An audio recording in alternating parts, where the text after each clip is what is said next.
Welcome to my channel study with Pavi. எல்லாம் எப்படி இருக்கீங்க? நல்லா இருக்கீங்கன்னு நினைக்கிறேன்.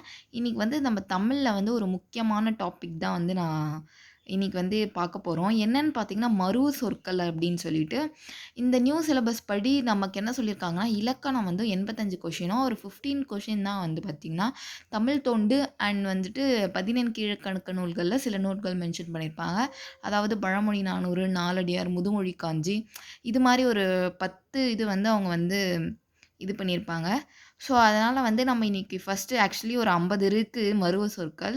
ஸோ இன்றைக்கி வந்து நான் ஒரு ஃபஸ்ட்டு 10 தான் வந்து நான் வந்து போட போகிறேன். ஏன்னா இந்த கொஞ்சம் கொஞ்சமாக பார்த்தா கூட பிரெயினில் நல்லா போய் ஏற்றிக்கிற மாதிரி வந்து பார்த்துக்கோங்க. ஏன்னா மொத்தமாக கொடுத்து நீங்கள் அதை படிக்காமல் போகிறதுக்கு அட்லீஸ்ட் நான் ஒரு 10 கொடுத்தா வச்சு நீங்கள் அதை அந்த டைமுக்கு படித்தா வச்சு உங்கள் மைண்டில் ஏறிடும். ஸோ மொத்தமாக ஒரே வாட்டி படிக்கும்போது ரொம்ப ரொம்ப ஈஸியாக ஃபீல் பண்ணுவீங்க. அதனால தான் நான் இன்றைக்கி ஃபஸ்ட்டு 10 வந்து நான் கொண்டு வந்திருக்கேன். என்னன்னு பார்த்தீங்கன்னா, ஃபஸ்ட்டு ஒன் பார்த்தீங்கன்னா வண்ணாரப்பேட்டை. வண்ணாரப்பேட்டைய வந்து வண்ணை அப்படின்னு சொல்கிற பழக்கம் இருக்குது. மருவுன்னா ஒன்றும் இல்லைங்க. இப்போ நம்ம ஒரு ஃபுல் நேம் இருக்குது. இப்போ என் நேம் வந்து பவித்ரா அப்படின்னா ஷார்ட்டா பவி அந்த மாதிரி.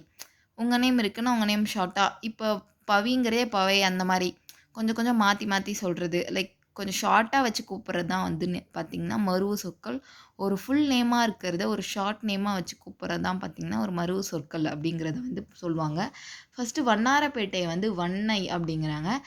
நெக்ஸ்ட்டு பூவிருந்தமல்லி வந்து பூந்தமல்லி அப்படின்வாங்க. இது மோஸ்ட்லி நிறைய பேருக்கு தெரிஞ்சிருக்கும். அண்ட் சைதாப்பேட்டையை வந்து சைதை அப்படின்றாங்க.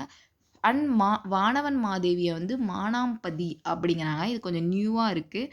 ஸோ இதை நல்லா ஞாபகம் வச்சுக்கோங்க. மன்னார்குடியை வந்து மண்ணை அப்படின்னு ஞாபகம் வச்சுக்கோங்க. நாகப்பட்டினத்தை நாகை, இதுவும் எல்லாருக்கும் தெரிஞ்சிருக்கும். அண்ட் புதுக்கோட்டையை வந்து புதுகை. இந்த புதுச்சேரியை வந்து புதுவை. இது ரெண்டும் கொஞ்சம் வந்து கொஞ்சம் உங்களுக்கு வந்து கொஞ்சம் என்னடா இது இப்படி இருக்குது அப்படின்னு யோசிப்பீங்க. ஒன்றும் இல்லை, புதுக்கோ கா இருக்குன்னா புதுகை காவே வரும். அண்ட் புதுச்சேரியில் புதுவை அப்படி ஞாபகம் வச்சுக்கோங்க. அண்ட் கும்பகோணம் வந்து குடந்தை. குடந்தை வந்து இந்த மோஸ்ட்லி நீங்கள் புக்ஸில் பார்த்துருப்பீங்க, குடந்தை அரசு மேல்நிலைப்பள்ளி அந்த மாதிரி. ஸோ வந்து கும்பகோணம்னா குடந்தை. அண்ட் திருச்சிராப்பள்ளி, நான் ஷார்ட்டாக ரெண்டுமே திருச்சின்னு எழுதிக்கிட்டேன். அண்ட் திருச்சிராப்பள்ளியை வந்து திருச்சி அப்படிங்கிற வந்து மென்ஷன் பண்ணியிருக்காங்க. ஸோ இந்த ஃபஸ்ட்டு 10ல் மோஸ்ட்லி உங்களுக்கு ஓரளவுக்கு தெரிஞ்சதாக தான் இருக்கும்.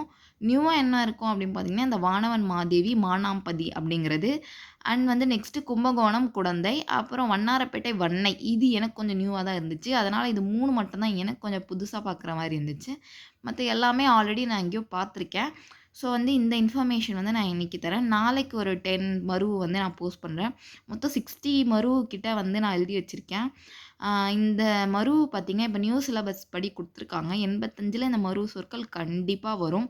ஒரு 2, 3 ஆச்சும் அது லைக் ஒரு 15 கொஷின்ஸில் வந்து இந்த மருவும் வந்து இந்த இடம் பெற்றிருந்துச்சு.